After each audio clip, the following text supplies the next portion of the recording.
Preguntas de método científico PAES de ciencias. Biología. Pregunta número 1.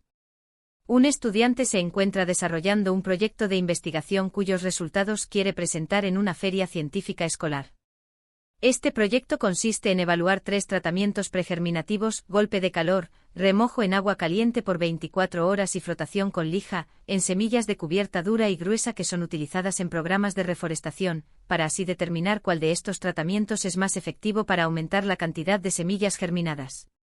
Una vez tratadas las semillas, el estudiante colocó en determinadas condiciones, igual cantidad de semillas en maceteros de las mismas dimensiones con la misma cantidad y tipo de tierra. Los tratamientos y resultados obtenidos por el estudiante se muestran en la siguiente tabla. Posteriormente, el estudiante presenta a su profesora los resultados de su investigación y ella le hace notar que hay un problema en su diseño experimental.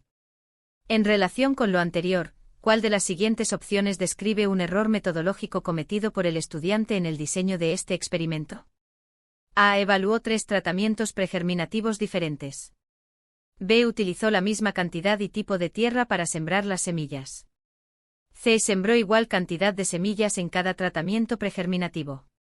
D. Modificó las condiciones de riego y temperatura a las que se sometieron las semillas. Para responder correctamente esta pregunta, lo primero es analizar el experimento propuesto por el estudiante y entender cómo se organizaron las variables. En cualquier diseño experimental existen 3 tipos de variables. Variable independiente o experimental, es el factor que se quiere probar o contrastar. Variable dependiente o de respuesta, es el factor que se mide para ver si cambió. Variables controladas, son las que se mantienen constantes para que no interfieran en los resultados. En el caso planteado, el problema es que ciertas semillas tienen una cubierta dura y gruesa, lo que reduce su porcentaje de germinación. Para tratar de mejorar estos porcentajes, se aplicaron 3 tratamientos pregerminativos distintos: golpe de calor, remojo en agua caliente por 24 horas y frotación con lija. Aquí los tratamientos corresponden a la variable independiente. Lo que se quiere comprobar es cómo afectan la variable dependiente, que es la cantidad de semillas germinadas. Para que el experimento sea válido, es fundamental mantener iguales las variables controladas, como el número de semillas tratadas, la temperatura, el volumen de riego, la cantidad de tierra y su tipo. Si alguna de estas cambia entre tratamientos, no sería posible saber si las diferencias en germinación se deben realmente al tratamiento o a esas variaciones. Al analizar las opciones de respuesta. Opción A menciona los 3 tratamientos pregerminativos, que son la variable independiente. Esto no es un error metodológico, así que la opción es incorrecta.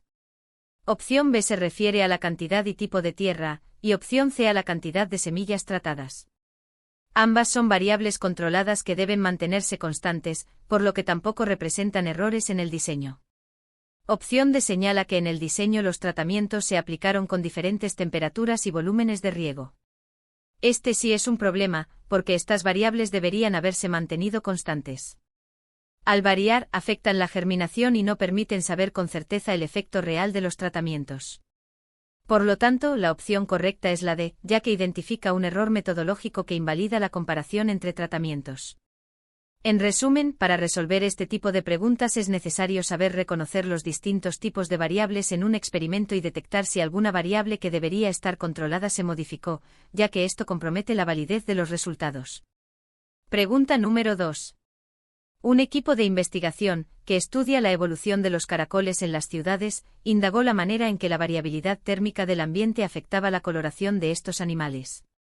Tras registrar la temperatura de diferentes lugares de una ciudad y recopilar imágenes de caracoles de esos sitios, reportaron la presencia de 4 tonalidades, representadas a continuación, cuya distribución dependía de la temperatura. Así, las zonas más cálidas presentaban una menor proporción de individuos de las tonalidades más oscuras. De acuerdo con lo anterior y considerando que, de izquierda a derecha, las tonalidades de las barras corresponden a las respectivas tonalidades de los caracoles, ¿qué opción presenta un gráfico coherente con lo reportado por el equipo de investigación? Gráfico A. Gráfico B. Gráfico C. Gráfico D. ¿Cómo se responde esta pregunta? Para contestar correctamente, lo primero es leer con atención el enunciado y detectar las variables que se están evaluando. En este caso se trata de un estudio sobre el efecto de la temperatura ambiental en la coloración de una especie de caracoles que vive en la ciudad.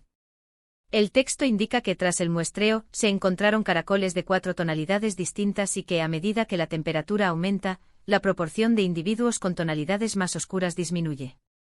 Esto significa que existe una relación clara, en zonas más cálidas hay menos caracoles oscuros.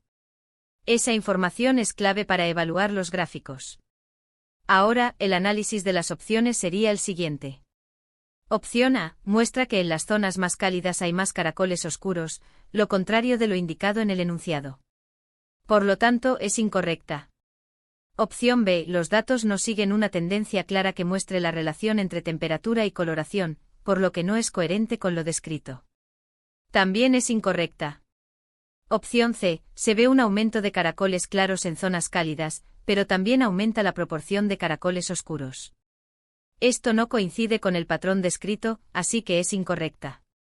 Opción D, la proporción de caracoles más oscuros disminuye cuando la temperatura aumenta, exactamente como lo reportó el equipo de investigación. Esta es la respuesta correcta. ¿Qué necesitas saber y saber hacer para responder correctamente esta pregunta? Debes ser capaz de identificar relaciones, patrones y tendencias entre variables en un estudio científico. Además, es importante interpretar gráficos y comparar lo que muestran con la información dada en el texto, para confirmar si existe coherencia entre los resultados reportados y los representados visualmente. Pregunta número 3. En su proyecto de tesis, una estudiante quiere determinar la mínima concentración a la cual la delfinidina, una molécula orgánica extraída de los frutos del calafate, presenta capacidad antiproliferativa en células cancerosas de tejido mamario. El diseño experimental propuesto por la estudiante se presenta en la siguiente tabla. Posteriormente, la estudiante acude a su profesor guía para presentarle su diseño. Este le menciona que hay un problema en su diseño experimental y que lo debe mejorar. En relación con lo anterior, ¿cuál de las siguientes modificaciones permitiría a la estudiante mejorar su diseño experimental? A. Disminuir el número de evaluaciones para cada muestra de células cancerosas de tejido mamario. B. Disminuir el tiempo en el cual se debe realizar el conteo celular para cada muestra evaluada. C. Adicionar soluciones de delfinidina de concentración creciente a las muestras evaluadas. D. Adicionar la mitad del volumen de solución de delfinidina de igual concentración a las muestras evaluadas. Para contestar correctamente, lo primero es identificar el objetivo del experimento. En este caso, el objetivo es determinar la mínima concentración de delfinidina que logra un efecto antiproliferativo en células cancerosas de tejido mamario.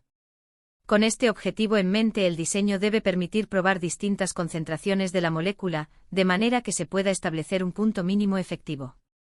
Por eso, la modificación más adecuada sería agregar soluciones de delfinidina con concentración creciente a las muestras evaluadas. Esto permitiría registrar la respuesta celular frente a un rango de concentraciones y así identificar el valor mínimo en el que se observa el efecto deseado. Analizando cada opción. Opción A. Reducir el número de evaluaciones por muestra. Esto disminuiría la confiabilidad de los resultados, empeorando el diseño. Incorrecta. Opción B. Reducir el tiempo de conteo celular. Esto podría aportar información sobre la rapidez del efecto, pero no ayuda a encontrar la concentración mínima, que es el objetivo principal. Incorrecta. Opción C. Usar soluciones de delfinidina de concentración creciente. Esta es la modificación necesaria para cumplir el objetivo, ya que en el diseño original todas las muestras, excepto el control, reciben la misma concentración. Correcta. Opción D. Usar la mitad del volumen, pero con la misma concentración. Esto no cambia la concentración, por lo que el problema de diseño persiste. Incorrecta. ¿Qué necesitas saber y saber hacer para responder correctamente esta pregunta? Debes ser capaz de evaluar el diseño experimental y reconocer si permite alcanzar el objetivo planteado. En este caso, eso implica identificar que para determinar la mínima concentración efectiva se necesita trabajar con un gradiente de concentraciones y no con una concentración única. También es importante comparar cada propuesta de modificación con la información del enunciado para elegir la que realmente corrige el error metodológico. Física. Pregunta número 1. Un grupo de investigación pretende estudiar la relación entre la desviación que experimenta un haz de luz al pasar desde el aire a un cierto medio y la densidad de dicho medio. Para ello se dispone de un puntero láser, un transportador, azúcar y un recipiente transparente de paredes planas que contiene agua destilada. Con estos materiales, ¿cuál de los siguientes procedimientos experimentales es el más adecuado para cumplir con el propósito descrito por el grupo de investigación? A. Hacer incidir un haz de luz láser sobre un punto de la interfase y medir el ángulo de refracción del haz que se propaga en el agua destilada con una cantidad fija de azúcar disuelta en ella.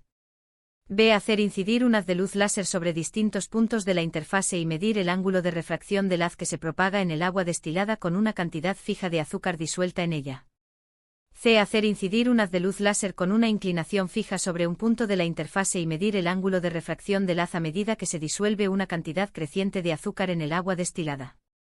D. Hacer incidir distintos haces de luz láser con distintas inclinaciones entre sí sobre un punto de la interfase y medir el ángulo de refracción del haz a medida que se disuelve una cantidad creciente de azúcar en el agua destilada. ¿Qué se quiere investigar? El objetivo del estudio es determinar cómo cambia el ángulo de refracción, la desviación que sufre un haz de luz al entrar en otro medio, dependiendo de la densidad de ese medio. En este caso, la densidad se modificará disolviendo diferentes cantidades de azúcar en agua destilada. Para cumplir el objetivo. Variable independiente, densidad del agua con azúcar, se modifica agregando azúcar. Variable dependiente, ángulo de refracción del haz de luz.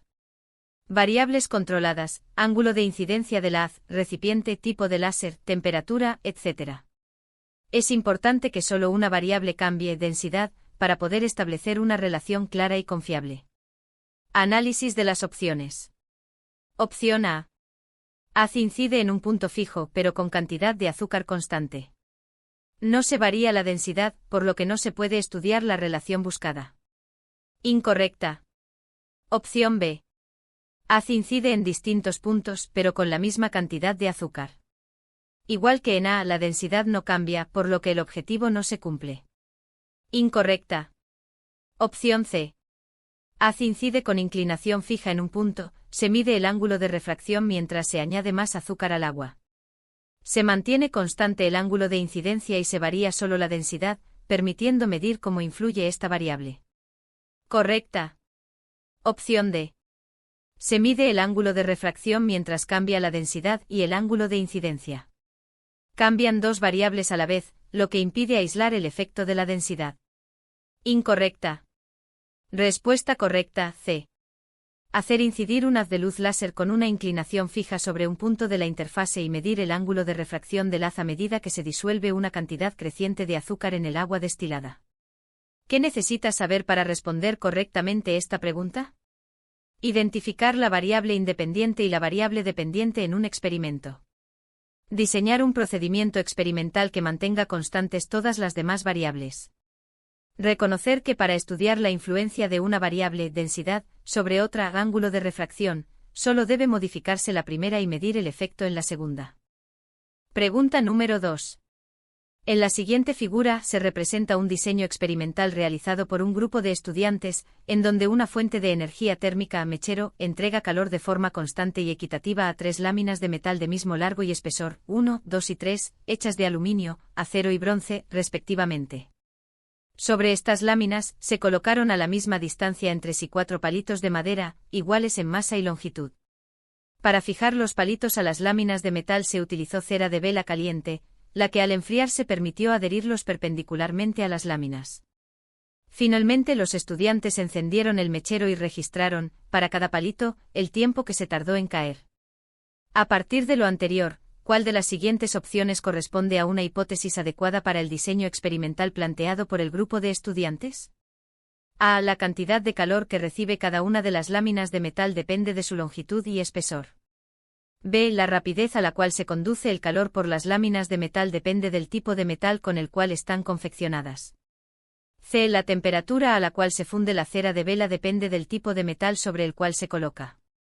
D. La forma en que se transfiere el calor por las láminas de metal depende de la distancia a la cual están colocados los palitos de madera. ¿Cómo se responde esta pregunta? Para contestar correctamente debes entender qué es una hipótesis y cuáles son las variables del experimento. Una hipótesis es una predicción que relaciona variables y que puede ser probada. Normalmente plantea que la variable dependiente cambia en función de la variable independiente.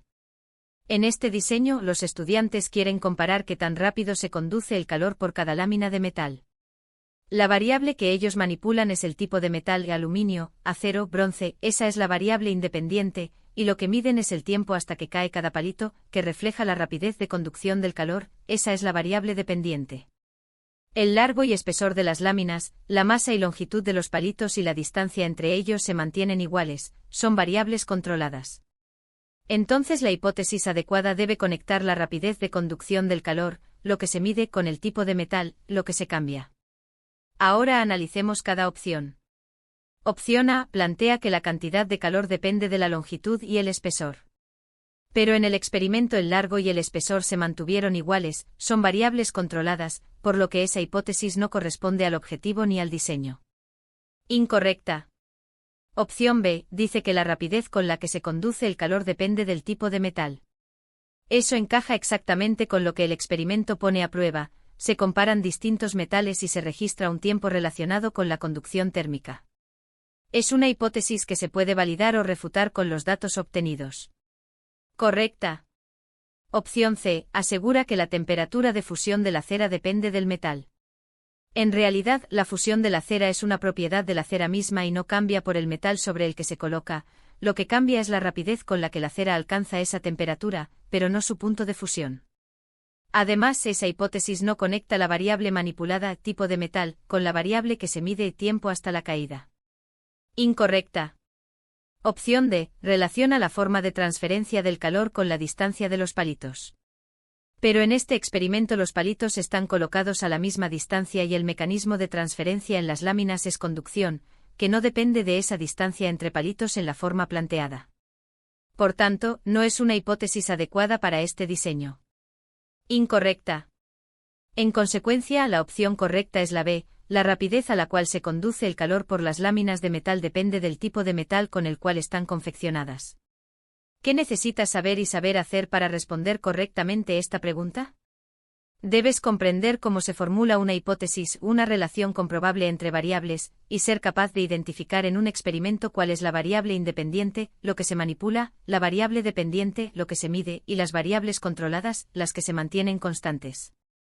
También es necesario comparar cada propuesta de hipótesis con el diseño experimental para comprobar si la hipótesis puede realmente ponerse a prueba con esos datos. Pregunta número 3. Una persona quiere determinar experimentalmente si la resistencia eléctrica de un alambre recto con forma cilíndrica de un determinado material se mantiene constante cuando se varía la diferencia de potencial eléctrico aplicada sobre él. Dado que la persona sabe que la resistencia eléctrica de un alambre depende de su longitud y de su diámetro, para su experimento cuenta con varios alambres de diferentes longitudes y diámetros. Al respecto, ¿cuál de las siguientes acciones experimentales es la que mejor se ajusta para que esta persona logre su objetivo? A. Aplicar distintas diferencias de potencial eléctrico entre los extremos de un mismo alambre, midiendo la intensidad de corriente eléctrica que circula por él en cada caso. B. Aplicar la misma diferencia de potencial eléctrico entre los extremos de alambres de distinta longitud y de igual diámetro, midiendo la intensidad de corriente eléctrica que circula por ellos en cada caso. C. Aplicar distintas diferencias de potencial eléctrico entre los extremos de alambres de igual longitud y de diferente diámetro, midiendo la intensidad de corriente eléctrica que circula por ellos en cada caso. D. Aplicar la misma diferencia de potencial eléctrico entre los extremos de diferentes tramos de igual longitud de un mismo alambre, midiendo la intensidad de corriente eléctrica que circula por ellos en cada caso. Lo que debes hacer es entender el objetivo del experimento, que se quiere demostrar. El objetivo es saber si la resistencia eléctrica de un alambre es constante. Para lograr esto, necesitas un experimento que te permita probarlo. Reconocer las variables clave. Resistencia, la variable que quieres verificar si se mantiene igual. Diferencia de potencial y corriente, las variables que puedes manipular y medir para ver si la resistencia cambia. Factores físicos, longitud y diámetro del alambre. La información que te entrego indica que la resistencia depende de estos factores. Por lo tanto, para que tu experimento sea válido, debes mantener la longitud y el diámetro sin cambios. 3. Evaluar cada opción basándote en la lógica del experimento. Opción A. Se usan diferentes voltajes y diferencia de potencial en un mismo alambre. Esto es clave. Al usar el mismo alambre te aseguras de que su longitud y diámetro, los factores que influyen en la resistencia, se mantengan constantes. Esto permite ver si la relación entre el voltaje y la corriente se mantiene estable, lo que indicaría que la resistencia es constante. Por lo tanto es la correcta. Pero analicemos las otras. Opción B. Se usan alambres de distinta longitud. Como la resistencia depende de la longitud, el valor de la resistencia es diferente en cada alambre. Por lo tanto, este experimento no sirve para probar si la resistencia es constante en un solo alambre. Por lo tanto es incorrecta. Opción C. Se usan alambres de distinto diámetro. De nuevo, como la resistencia depende del diámetro, los alambres tienen resistencias diferentes. No puedes usar este método para verificar si la resistencia es constante. Por lo tanto es incorrecta. Opción D. Se usa el mismo voltaje en un mismo alambre. Si no cambias el voltaje, no obtienes datos variados que permitan analizar la relación entre voltaje y corriente. No puedes sacar una conclusión significativa sobre si la resistencia constante o no. Por lo tanto es incorrecta. En conclusión, la respuesta correcta es la A. Química. Pregunta número 1.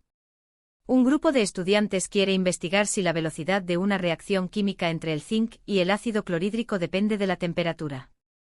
Diseñan un experimento en el que colocan 5 gramos de zinc en un matraz y le añaden 50 ml de ácido clorhídrico 1m.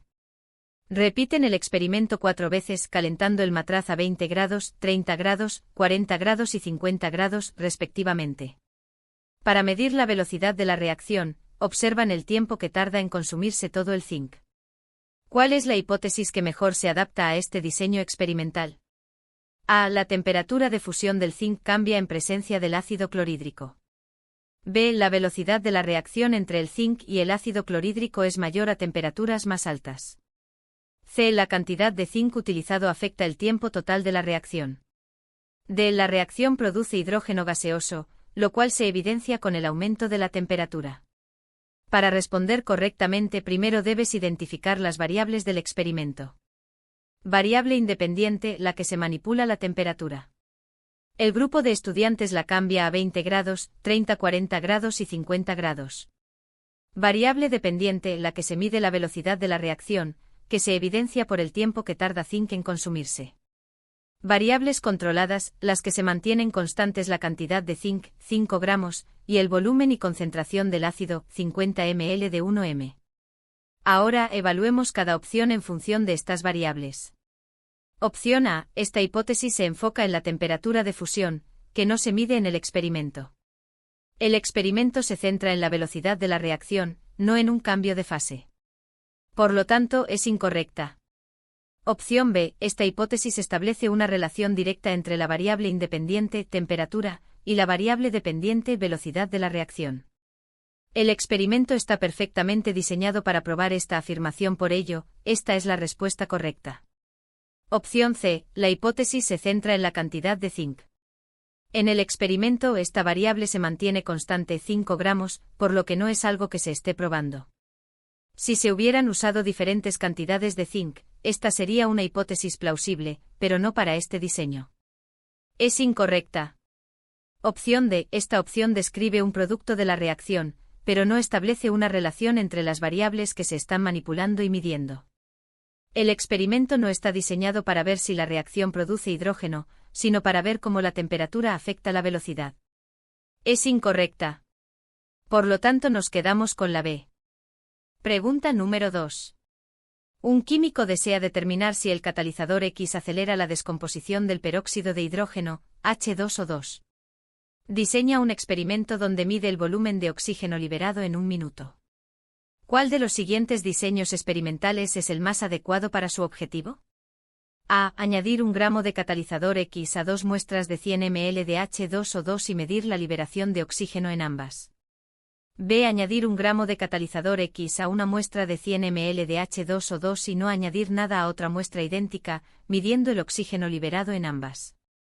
C. Añadir 1 gramo de catalizador X a una muestra de 100 ml de H2O2 y 2 gramos de catalizador X a otra muestra de 100 ml de H2O2, midiendo el oxígeno liberado en ambas. D. Medir el oxígeno liberado en una muestra de 100 ml de H2O2 sin catalizador y luego añadir el catalizador y volver a medir. El objetivo es determinar si el catalizador X acelera la reacción. Para ello, necesitamos una comparación que nos permita ver el efecto del catalizador por sí mismo. Esto se logra mediante un grupo control. Opción A. Ambas muestras tienen catalizador, por lo que no hay un punto de comparación para saber si el catalizador tuvo algún efecto. No se puede determinar si el catalizador acelera la reacción. Es incorrecta. Opción B. Este es el diseño experimental más adecuado.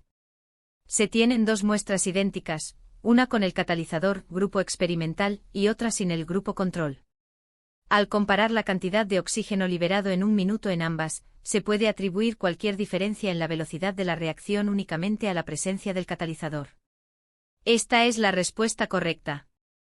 Opción C. Este diseño compara el efecto de diferentes cantidades de catalizador, pero no muestra si el catalizador tiene un efecto en general, porque no hay un grupo sin catalizador. Es útil para otro tipo de pregunta, pero no para la pregunta original. Es incorrecta. Opción D. Este procedimiento tiene un error metodológico. Se mide la misma muestra dos veces, pero el peróxido de hidrógeno se va descomponiendo continuamente. La primera medición ya cambia las condiciones iniciales del sistema. La comparación no sería válida porque las condiciones de la muestra ya no son idénticas. Es incorrecta. Por lo tanto nos quedamos con la B. Pregunta número 3. Un estudiante observa que cuando mezcla una solución de nitrato de plata, AgNO3, con una solución de cloruro de sodio, NaCl, se forma un precipitado blanco. Basándose en esta observación, el estudiante formula la siguiente hipótesis: el precipitado blanco se forma porque el cloruro de sodio es menos soluble en agua que el nitrato de plata.